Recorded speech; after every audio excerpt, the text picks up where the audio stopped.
Alright, so today we're going to talk about pellet guns. What type of scope you want on your pellet gun. First question I'm going to ask. Do you have a PCP or do you have a Springer or break barrel? PCP, it holds air. You might have an air canister, you might have a pump right here. Whatever the case, it's going to store air and then it's going to release it all at once. Springer is going to have a giant spring in it, and then it's going to let go of the spring when it, when you break it, it's going to tighten up the string. And then, pull the trigger. Anyways, this one doesn't have recoil. The PCP doesn't have recoil. Springer break barrel has recoil. Actually, it has double recoil. Same sort of recoil that you get in a crossbow.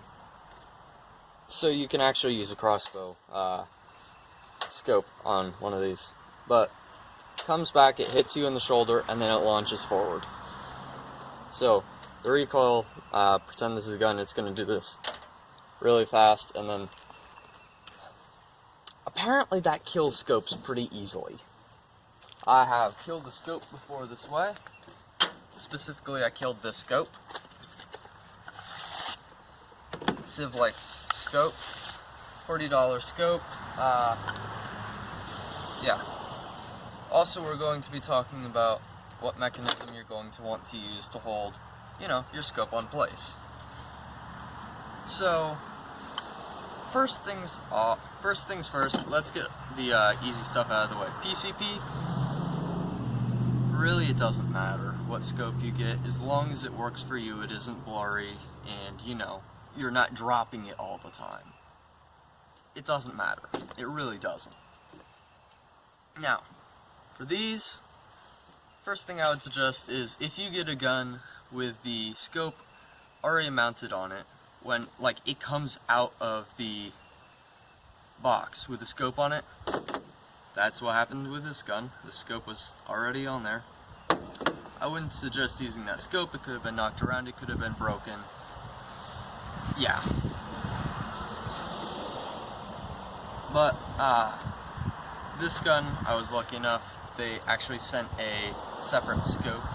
The scope just sitting in the box like that. You know it down there. But this is the scope that came with that gun. Obviously it's not on that gun, so I swapped it up. I did that because honestly I just wanted to upgrade it. Also I didn't want to risk breaking the scope because it's a pretty good scope. So I bought this scope from Cvlife, $40 scope. You can buy a $40 scope for your $300 or whatever break barrel gun. Issue: you gotta make sure that it's rated and made for a break barrel or a crossbow. If it says that in the description, sure, you might want to buy it, but make sure it also has a return policy, because when this one broke, I was shooting and then I was looking 5 foot to the right. So, that isn't exactly accurate. And I was adjusting for everything. Still didn't work, but I got the return policy, $40 back, really nice. Cvlife, I would actually work with them again. Maybe not for scopes though, because I've already had bad luck with that. But I decided, $40, maybe that's not enough. I went for Bugbuster scope. It's on there right now. That's $120 that I put into the scope. Let me tell you, I do not regret that. Works very well.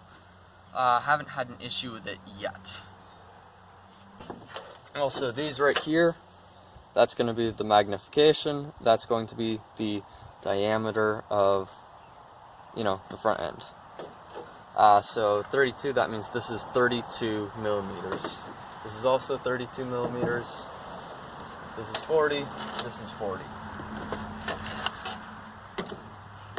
And then if you see something like 3 through 9, by 32, that means that you can actually adjust the magnification. Pretty simple, I got all that out of the way. Oh wait, also, reticle. I'd suggest something like just a plus, because it's super simple. You don't want anything in the way of what you're looking at, you don't want something complicated. But at the same time, if it has little mil dots, that's perfectly acceptable. In fact, I would suggest it. I would use it as measuring. Because I'm doing this myself, I don't usually go up here and adjust all this unless I need to. Going on to these, how you mount it. This actually came with this rifle and the scope. This one specifically had something in there for recoil. I used it on the Cvlife scope. Didn't save the Cvlife scope anyways. Oh well. But great little thing. You know. It's gonna have more stability than these because these can knock around a little bit. Whereas this, you know, it's one piece. You can't really knock around. However, on this one, I actually did use those because these have 4 in each, and I figured that's a lot stronger actually, and it won't be knocking around and everything.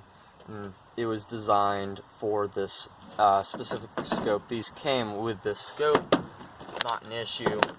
What was an issue was this down here, but I needed to adjust the size, so I bought one of these and it adjusted the size. Worked great. I wouldn't, if you can, I would suggest getting something that's actually the right size, because I have had to screw this in more over time because it'll loosen. More moving parts, more things that can break, all that jazz. This one right here actually has these, so I can quick release and I can take it off real quick. Not that I want to, but that's a thing. My suggestion for you would be to get one of these, or if the scope comes with a nice set like this one, I'd use those. Great little tools. Well, you need them anyways. But everything I'm talking about can just be used with a Allen key. Super simple stuff. Actually, I have one of them in here. You know, I have a few in here. Yeah, here's all the different sizes you need. Just 3.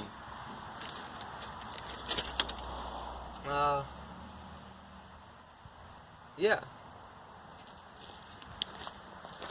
If they still sell this on Amazon, I will put a link in the description. I wouldn't suggest getting the Cvlife one, but you know, if you're using it for something that doesn't have crazy recoil, why not? I didn't mind using it. Hope you're having a good one.